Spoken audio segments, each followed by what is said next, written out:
اور اللہ کے انصاف کا تقاضا ہے کہ جن کے ساتھ ظلم ہوا ہے ان کو بدلہ ملے، جزا ملے، اور جو ظالم ہیں ان کو سزا ملے۔ انہو ہوا یبدئ و یعید، وہی پہلی بار پیدا کرتا ہے اور وہی دوبارہ پیدا کرے گا۔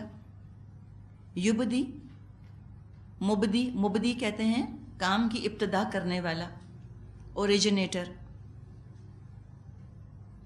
پہلی دفعہ پیدا کیا اللہ تعالیٰ نے انسانوں کو، کیوں پیدا کیا؟ لیبلوکم، تاکہ وہ آزمائے تم کو۔ اور جب پہلی دفعہ پیدا کر کے امتحان لیا ہے تو دوسری دفعہ پیدا کرنا اس کے لیے کیا مشکل ہے؟ اس امتحان کا فائدہ جس کا نتیجہ نہ نکلے، تو پہلی دفعہ پیدا کیا اس نے امتحان کے لیے، وَيُعِيد، اور اس پیدائش کے عمل کو وہ دہرائے گا، دوسری بار پیدا کرے گا نتیجے کے لیے، جزا اور سزا کے لیے۔ تو اللہ کے لیے کچھ مشکل نہیں پہلی بار پیدا کرنا، اور کچھ مشکل نہیں دوبارہ پیدا کر دینا۔ تو جب پہلی بار کیا ہے، جیسے پہلی بار کا پیدا ہونا اس میں کسی کو شک نہیں، اسی طرح دوسری دفعہ کے پیدا کیے جانے پر کسی کو شک نہیں ہونا چاہیے، اللہ دوبارہ اٹھا کھڑا کرے گا۔ انسانوں کے لیے بڑا مشکل ہوتا ہے کسی کام کو دہرانا۔ مثال کے طور پہ آج اگر کوئی ہم سے کہے کہ تم دوبارہ جا کر میٹرک کا امتحان دے دو، یا تم دوبارہ او لیولز اپنے دے دو، تو ہمیں بڑا ہی مشکل لگے۔ انسانوں کے لیے کیے ہوئے کام کو دہرانا پھر بھی مشکل ہوتا ہے، اللہ تعالیٰ کے لیے کچھ بھی مشکل نہیں۔ جو اللہ تعالیٰ کی شانوں کو مانیں، جو پہلے پیدا ہونے کا مقصد پورا کریں، اور جو دوسری پیدائش پر یقین رکھیں، تو وہ اللہ کی مغفرت کے مستحق ہو جائیں گے۔ وَهُوَ الْغَفُورُ الْوَدُودُ، وہ بخشنے والا ہے، محبت کرنے والا ہے۔ اللہ بڑا غفور ہے، جو غلطی کر بیٹھے ان کو بخشنے والا ہے، اور الودود ہے، 70 ماؤں سے زیادہ اپنے بندوں سے محبت کرتا ہے۔ تو اگر اس امتحان میں جو تم دنیا میں دے رہے ہو، اگر تم سے بھول چوک ہو گئی، کوئی بات نہیں۔ غصہ تو اللہ کا ان پہ بھڑکتا ہے جو اس کو امتحان ہی نہیں سمجھتے۔ اللہ کہہ رہا ہے امتحان ہے، وہ کہتے ہیں نہیں امتحان نہیں، پکنک ہے۔ اللہ کہتا ہے تمہیں آزمایا جا رہا ہے، کہتے ہیں نہیں یہ تو پارٹی ٹائم ہے۔ تو وہ تو الگ ہی کیٹیگری ہے۔ لیکن جو امتحان سمجھ کر زندگی گزار رہے ہیں، جو اپنا محاسبہ کرتے ہیں، جو محتاط ہوتے ہیں، جو اطاعت کرنے کی کوشش کر رہے ہیں، صحیح جواب دینے کی کوشش کر رہے ہیں، محنت مشقت جہاد کر رہے ہیں، قربانی ہجرت کے مراحل سے گزر رہے ہیں، ان سے بھول چوک ہو رہی ہے، کہیں پاؤں پھسلا، کہیں مسٹیک ہو گئی، کرنا چاہا کچھ نہ کر پائے، ڈیلے ہو گیا، لیکن ارادہ ہے، اللہ مہلت دیے جاتا ہے کہ اچھا مستقبل میں تمہارا پکا ارادہ ہے نیکی کرنے کا، چلو میں مہلت دیتا ہوں۔ کتنا کرم ہے نا اللہ کا، اس لیے کہ دین بہرحال سٹیج بائی سٹیج نافذ ہوتا ہے۔ دیکھیں 2 لوگ ہوتے ہیں، ایک سمجھے کہ جو پروگریسو ہیں، ایک ہے ریگریسو، ٹھیک ہے؟ پروگریس اللہ کو اچھی لگتی ہے کہ تم ابھی آدھے دین پر عمل کر رہے ہو، لیکن ارادہ تمہارا آدھے دین سے پورے دین کی طرف جانے کا ہے، تم قدم اٹھا رہے ہو۔ تو ظاہر ہے پہلے ایک قدم اٹھے گا، پھر دوسرا، پھر تیسرا، ایک ہی دن میں تو پورے دین پہ عمل نہیں ہو سکتا۔ یہ پروگریس ہے، اللہ کو پروگریس اچھی لگتی ہے۔ جو پروگریس کرنا چاہتے ہیں اللہ ان کو مہلت دیتا ہے کہ چلو ٹھیک ہے، تمہارا ارادہ ہے آگے بڑھنے کا، ابھی تم نے اتنا عمل کیا ہے، اس کے بعد تم اس کو آگے بڑھاؤ گے، پھر تم اور آگے بڑھانے کا ارادہ رکھتے ہو، کرو، وقت ہے تمہارے پاس۔ ایک ہوتے ہیں ریگریسو، یا ہوتے ہیں سٹنٹڈ گروتھ والے لوگ، جن کا کوئی ارادہ نہیں ہوتا ترقی کرنے کا، جن کا کوئی ارادہ نہیں ہوتا آگے بڑھنے کا۔ وہ خود ہی سوچ لیتے ہیں کہ بس میں آدھے دین پر ہی رہوں گا، میں پورے دین پر عمل نہیں کروں گا، میں تو چوتھائی دین پر ہی رہوں گی، میں پورے دین پر عمل نہیں کروں گی۔ تو ان کے لیے تو پھر اللہ تعالیٰ غفور نہیں ہے۔ یہ فیصلہ کیوں کیا؟ آدھا کام تو کسی کام کا نہیں ہوتا۔ روٹی پکانے کوئی کھڑا ہوا، بیل تو لی، آٹا بھی گوندھ لیا، اور روٹی اتنی محنت سے بیل بھی لی، اور اب سیکتے نہیں اس کو، تو فائدہ؟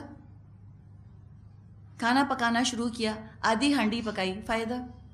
کپڑا سینا شروع کیا، آدھا سیا، فائدہ.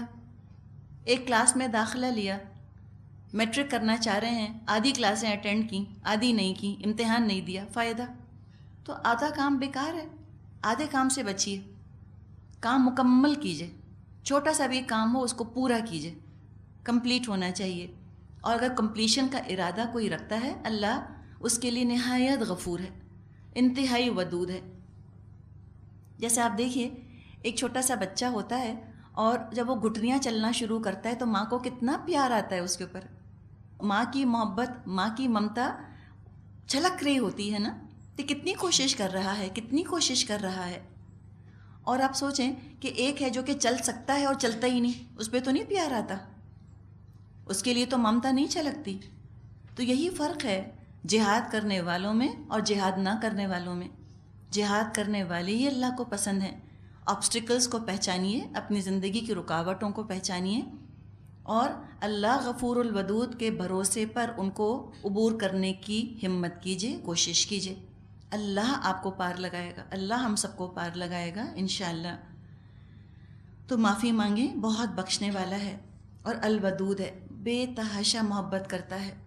کتنا ہمارا رب ہم سے محبت کرتا ہے، ہمیں اس کا اندازہ نہیں. ماں تو پھر بھی کسی غرض سے محبت کرتی ہے کہ بچے بڑے ہوں گے، میرا سہارا بنیں گے، بڑھاپے کی لاٹھی بنیں گے. اللہ پر تو کوئی بڑھاپا نہیں آنا، اللہ پر تو کوئی محتاجی نہیں آنی، اس کی تو کوئی غرض بھی نہیں اٹکی ہوئی ہمارے ساتھ. بے غرض بے لوث محبت ہے اللہ کی. انسانوں میں تو ہر انسان کی محبت میں کچھ نہ کچھ خود غرضی شامل ہے. اللہ کی محبت واحد محبت ہے، اور رسول کی محبت واحد جس میں کوئی غرض نہیں اٹکی ہوئی، کچھ نہیں چاہیے. امتی بھی جب کسی کو پیغام پہنچاتے ہیں تو غرض اٹکی ہوتی ہے کہ چلو یہ بات مان لیں گے تو میرے درجے بلند ہوں گے، چلو میری بخشش ہو جائے گی، چلو اللہ مجھ سے راضی ہو جائے گا. کوئی بغیر غرض کے تو نہیں پڑھاتا. اب آپ سوچیں اگر اس فائدے کی امید نہ ہوتی کہ اللہ کے ہاں بخشش ہوگی تو کیا ضرورت ہے کسی کو نکل کر آنے کی اور پڑھنے پڑھانے کی. تو ہر ایک کی غرض ہے. غرض اگر نہیں ہے کسی کی تو اللہ کی، اور غرض اگر نہیں تھی تو رسول کی. رسول تو بخشائے تھے، اللہ نے تو بخش ہی دیا تھا ان کو.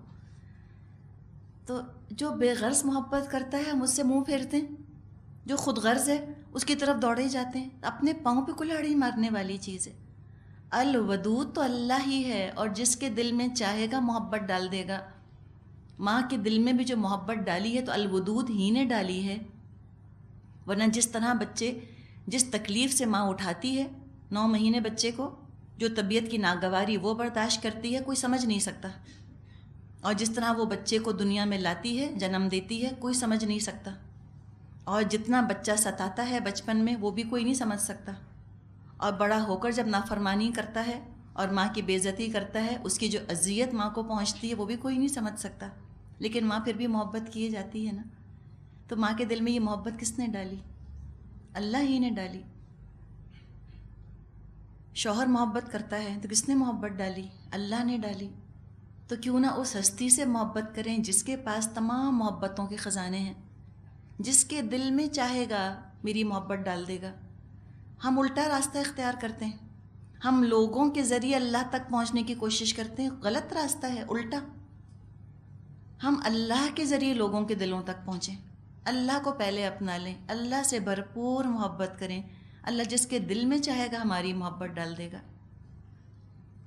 تو وہ تو وَهُوَ الْغَفُورُ الْوَدُودُ، معاف کرنے والا، نہایت محبت کرنے والا ہے. اور کیا اس کی شان ہے، کیا اس کی بادشاہت ہے. کوئی محتاجی نہیں، کوئی غرض نہیں. وہ تو ذو العرش المجید ہے، عرش کا مالک ہے، بزرگ اور برتر ہے. خود عرش کا مالک ہے، بزرگی والا ہے. انسانوں کو چاہیے کتاب کی عظمت کو پہچانیں جو اس کا قول ہے، قرآن کی قدر کریں، اپنے رب کے نام کو بلند کرنے کے لیے محنت کریں، توکل بھروسہ رب پہ رکھیں. تو ذو العرش، ہر چیز کے خزانے اس کے پاس ہیں. تخت کا مالک وہ ہے، عرش والا ہے. المجید، بہت بزرگی، بہت بلندی والا. جو اپنی عزت چاہتا ہے وہ المجید کے ساتھ اپنا رشتہ جوڑ لے. انشاءاللہ آخرت کی عزت اس کا مقدر ہوگی. فعال لما یرید، کر گزرنے والا جس چیز کا ارادہ کر لے.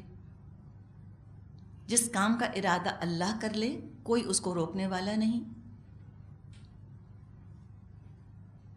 تو کیوں نہ ایسے قادر مطلق سے انسان دوستی کرے، اس کو ولی بنائے، اس کو دوست بنائے، اس کو وکیل بنائے، اس سے محبت کرے.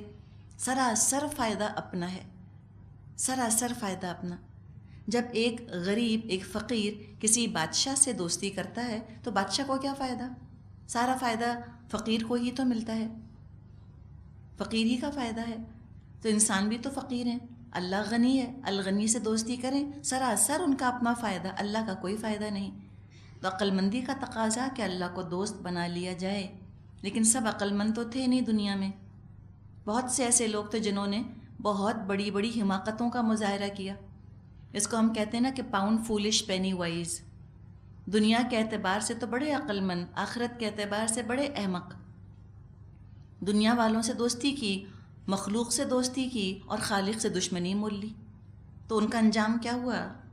اس کا بھی ذکر آ رہا ہے کہ پہلے لوگ تھے، کچھ ایسے تھے کہ جنہوں نے اللہ کا احسان، اس کا حکم ماننے سے انکار کیا تو اس کے ذوانتقام ہونے کا مزہ بھی چکھ لیا. اللہ تو رحم کرتا ہے، اللہ محبت کرتا ہے، اللہ توجہ دیتا ہے، اللہ عنایت کرتا ہے. لیکن اگر کوئی اللہ سے منہ پھیر لے تو اللہ بھی منہ پھیر لیتا ہے. واللہ لا یحب الکافرین، اللہ کافروں سے محبت نہیں کرتا. تو اللہ کی محبت کو اللہ کی کوئی مجبوری یا بے بسی نہ سمجھے. بوڑھی لاچار بے بس ماں کی طرح مجبور نہیں ہے اللہ، طاقت قدرت والا ہے. اللہ کا غضب برستا ہے ان لوگوں پر جو اللہ کی محبت کی قدر نہیں کرتے. تاریخ میں اس کی مثالیں موجود ہیں. هل اتاک حدیث الجنود فرعون و ثمود، کیا تمہیں لشکروں کی خبر پہنچی، فرعون اور سمود کے لشکروں کی؟ بل الذین کفروا فی تکذیب واللہ من ورائہم محیط، مگر جنہوں نے کفر کیا ہے وہ جھٹلانے میں لگے ہوئے ہیں، حالانکہ اللہ نے ان کو گھیرے میں لے رکھا ہے. تو لشکروں کی بات کی گئی، یعنی چھوٹے موٹے کمزور لوگ نہیں تھے، چھوٹے چھوٹے قصبے قبیلے، چھوٹے چھوٹے گاؤں قریے نہیں تھے، بڑے بڑے پاورفل شہر، بڑی بڑی پاورفل سویلائزیشنز، جنہوں نے کہا تھا کہ کون ہے ہم سے زیادہ قوت والا، من اشد منا قوتاً، یہ نعرے لگائے تھے، یہ بڑکیں تھیں ان کی، we are the sole super power, ہے کوئی ہم سے ٹکر لینے والا؟ تو اللہ تعالیٰ نے پکڑ لیا ان کو. اللہ ہے، اگر یہ دنیا کے سپر پاورز ہیں تو ایک سپریم پاور بھی تو ہے ان کے اوپر. سمود اور فرعون جیسے لوگ گزرے ہیں جنہوں نے کہ اللہ کی رحمت اور محبت کا ناجائز فائدہ اٹھایا، اللہ کو کمزور سمجھا، کھلم کھلا اس کے احکامات توڑے، اللہ نے بڑی شدت سے ان کو پکڑ لیا. ان بطش ربک لشدید، اللہ کا تو طاقتور ہاتھ ایک دن پڑا ان پر آ کر، نیست و نابود ہو گئے. کأن لم یغنوا فیہا، ایسے ہو گئے جیسے کبھی بسے ہی نہ تھے، ایکسٹنکٹ، نسیم منسیہ. اللہ تو چھایا ہوا ہے ان پر، محیط ہے ان کے اوپر. اللہ کی پکڑ سے اگر بچنا ہے اس کا ایک ہی راستہ ہے، بل ہوا قرآن مجید فی لوح محفوظ، بلکہ یہ قرآن بلند پایا ہے، اس لوح میں نقش ہے جو کہ محفوظ ہے. تو جو اللہ کی پکڑ سے بچنا چاہتا ہے اس وقت اپنے آپ کو شریعت کے دائرے کے اندر لے کر آ جائے. جو آج لوگ جھٹلائیں گے اس کو، وہ بھی اپنا انجام دیکھ لیں گے. تو جو خود اپنی عظمت، اپنی حفاظت چاہتا ہے، اس قرآن کی ہدایات پر عمل شروع کر دے. والآخر دعوانا ان الحمد للہ رب العالمین. سبحانک اللہم و بحمدک، نشہد ان لا الہ الا انت، نستغفرک و نتوب الیک. السلام علیکم ورحمۃ اللہ وبرکاتہ.